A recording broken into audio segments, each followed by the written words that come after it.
بسم الله والحمد لله والصلاة والسلام على أشرف المخلوقين وعلى آله وصحبه أجمعين أما بعد. ബഹുമാനാദരവും നിറഞ്ഞ ഉസ്താദുമാരെ, പ്രിയപ്പെട്ട എൻ്റെ സ്നേഹനിധികളായ വിദ്യാർത്ഥി സുഹൃത്തുക്കളെ, മറ്റു ശ്രോതാക്കളെ, കലയുടെ കാർണിവൽ പെയ്തുറങ്ങുന്ന മാഹിദിയ ആർട്ട് ഫെസ്റ്റിന്റെ ഈ സർഗവേദിയിൽ ഖുർആൻ മനുഷ്യകുലത്തിന്റെ വഴികാട്ടി എന്ന മഹനീയ ശീർഷകത്തിൽ നിങ്ങളോടൊപ്പം സംവദിക്കലാണ് ആഗമന ലക്ഷ്യം. ആദ്യമായി ഈ വിഷയത്തെ അധികരിച്ച് സംസാരിക്കുവാൻ അവസരമേക സൃഷ്ടാവിന് ഞാൻ എൻ്റെ സ്തുതി സങ്കീർത്തനങ്ങൾ അർപ്പിക്കുന്നു. അൽഹംദുലില്ലാഹ് അൽഹംദുലില്ലാഹി അലാ കുല്ലി ഹാൽ. കാലാധിപത്യ ഗ്രന്ഥത്തിന്റെ വക്താക്കളും അനുയായികളുമാണല്ലോ നാം.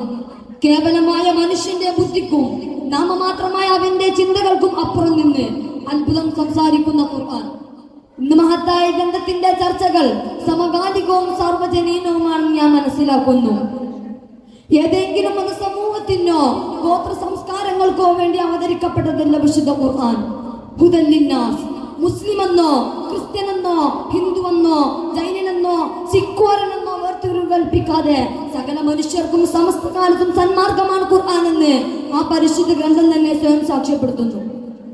സുഹൃത്തുക്കളെ, ഖുർആൻ സംസാരിക്കുന്നത് മനുഷ്യരോടാണ്, എന്നോടാണ്. ഇവിടെ ഇരിക്കുന്ന നാം ഓരോരുത്തരോടുമാണ് ആ പരിശുദ്ധ ഗ്രന്ഥം സംവദിക്കുന്നത്. ഓ മനുഷ്യകുലമേ, യാ അയ്യുഹന്നാസ് എന്നുള്ള സംബോധന രീതി ഖുർആൻ പ്രയോഗിച്ചത് 20 തവണയാണ്. മനുഷ്യകുലത്തെ മുഴുവനായി അഭിസംബോധന ചെയ്ത് സംസാരിക്കുന്നത് ഖുർആന്റെ അർത്ഥവ്യാപ്തി സർവരും മനസ്സിലാക്കാനോ അതിനനുസരിച്ച് ജീവിതം ക്രമപ്പെടുത്താനുമാണ്.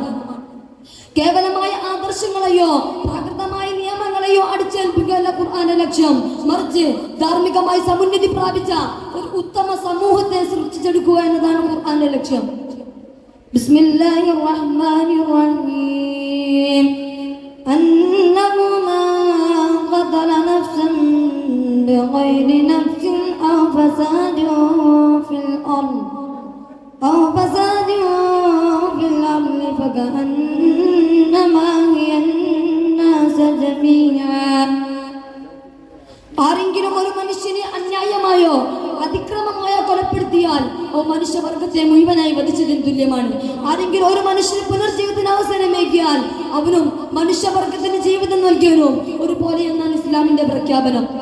മനുഷ്യർക്കിടയിൽ വേർതിരിവ് കൽപ്പിക്കാതെ ഏതൊരു മനുഷ്യന്റെയും ജീവൻ അപഹരിക്കലും ഇതിനെ കൃത്യമായി ഇസ്ലാം കണക്കാക്കുന്നു. ഓ മനുഷ്യകുലമേ, നിങ്ങളെ ഞാൻ ഒറ്റ പിതാവിൽ നിന്നും മാതാവിൽ നിന്നുമാകുന്നു.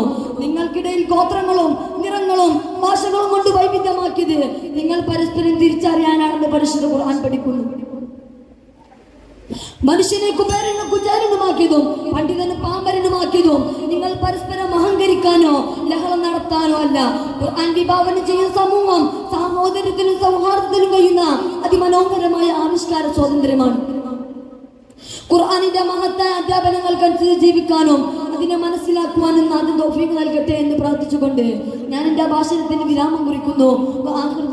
അൽഹംദുലില്ലാഹി റബ്ബിൽ ആലമീൻ. അസ്സലാമു അലൈക്കും വറഹ്മത്തുള്ളാഹി തആല വബറകാതുഹു.